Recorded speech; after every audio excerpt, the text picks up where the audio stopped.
നന്ദ പിന്നെ വിളിച്ചോ? ഞാൻ അങ്ങോട്ട് വിളിച്ചിരുന്നു. ആ കുട്ടിയോടൊന്ന് സംസാരിക്കാൻ വേണ്ടിയാ വിളിച്ചത്. ദേഷ്യം കൊണ്ടായിരിക്കും ഫോൺ വാങ്ങിയില്ല. കാര്യമൊക്കെ ശരി തന്നെയാ. സംഭവിക്കാൻ പാടില്ലാത്ത സംഭവിച്ചത്. അതിന് പ്രായശ്ചിത്തം ചെയ്യുന്നൊന്നും തെറ്റില്ല എന്ന് കരുതി വഴിയിൽ ബോധം കെട്ട് കിടന്ന അവളെ വീട്ടിൽ വിളിച്ചുകൊണ്ടുവന്ന് കിടത്തുകയും ശരിയായില്ല.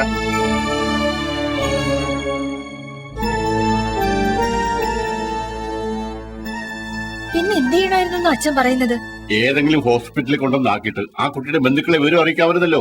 ആ കുട്ടി അതിന്റെ അടുത്തങ്ങണ്ടല്ലേ താമസിക്കുന്നത്. ബോധം തെളിഞ്ഞപ്പോ അതിനെ അവിടെ കൊണ്ടാക്കിയാലും മതിയായിരുന്നു. അവൻ കാണിച്ചത് തീരെ ശരിയായില്ല. ആ പെങ്കൊച്ചിന്റെ അച്ഛൻ ഇവിടെ ഒന്ന് പറഞ്ഞിട്ട് പോയതൊക്കെ അവനും കേട്ടതാണല്ലോ. സെന്റിമെന്റ്സ് ആവാം, പക്ഷേ നാളെ അതൊരു തലവേദനയാവില്ലെന്ന് ഉറപ്പ് വേണം. ഈ രാത്രിയിൽ ഇനി ഇങ്ങോട്ടും പറഞ്ഞു വിടണ്ടെന്ന് നന്ദേട്ടനോട് ഞാനാ പറഞ്ഞത്.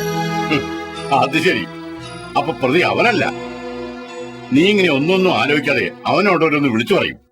അത് കേട്ട മതി താളത്തിൽ ഒത്തുകൊള്ളാൻ പറ്റിയൊരു ഭർത്താവും. അതിന്റെ പേരിൽ ഇനി ഒരു വഴക്ക് വെക്കാനൊന്നും വേണ്ട. അതിന് മാത്രം വലിയ തെറ്റൊന്നും ഇവിടെ ആരും ചെയ്തിട്ടില്ല. ഉണ്ണി എന്തിനാ അവളോട് ഇങ്ങനെയൊക്കെ പറഞ്ഞത്? അറിയാലോ, ഇനി 2 ദിവസത്തേക്ക് ഇത് മതി. നീ നാളെ കൊണ്ട് വിളിച്ചോണ്ട് വാ. ഞാൻ ചെന്ന് വിളിച്ചാലൊന്നും ഈ പ്രശ്നം തീരില്ല. ഉണ്ണി എന്നെ ചെന്ന് വിളിക്കൂ.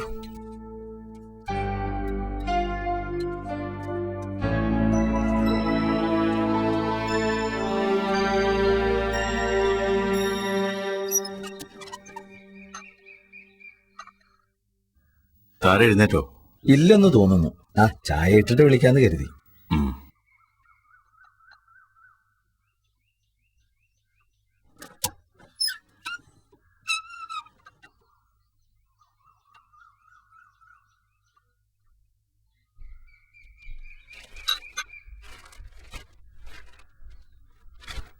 കുഞ്ഞേ കുഞ്ഞേ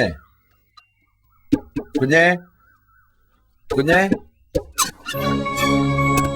കുഞ്ഞേ കുഞ്ഞേ കുഞ്ഞേ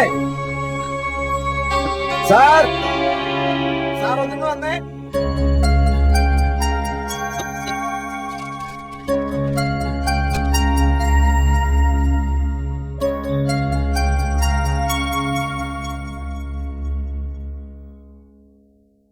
എന്താ സാറെ, കുട്ടിയെ കാണാനില്ല.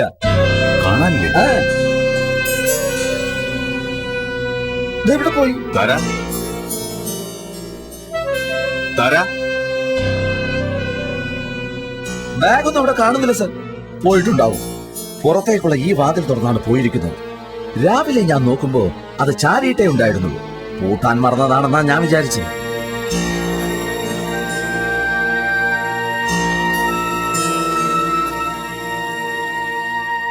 ഇന്നലെ രാത്രി ഞാൻ ആവുന്നത്ര നിർബന്ധിച്ചിട്ടും ഒരു വകയും കഴിച്ചില്ല.